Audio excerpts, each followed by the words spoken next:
Comfortable, আপনি বসেন, অসুবিধা নেই। আসলে আপু আমি ডেকেছিলাম আপনাকে একটা ইনফরমেশন দেওয়ার জন্য আর কি।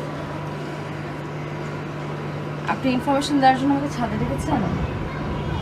মানে আমরা তো বাসায় বসতে পারতাম, আমরা চা খেতে খেতে ইনফরমেশন আদান প্রদান করতে পারি। না সেই সময় তো আসবেই আপু, মানে আসলে এখন ডেকেছিলাম খুব একটা ইম্পর্টেন্ট ইনফরমেশন, আপনি বলতে পারেন সতর্কবাণী অথবা সাবধানবাণী দেওয়ার জন্য আর কি। সতর্কবাণী জি। অ্যাবাউট?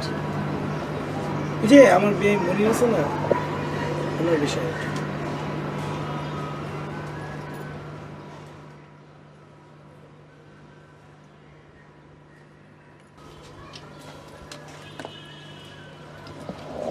কি করেছো? আমার বিয়ে মনির তিনবার অফার পেয়েছে। অফার মানে ওর কি রিলেশনশিপ চলছে না ছিল? আরে না, ওর মতো মোটা যন্ত্রের সাথে কে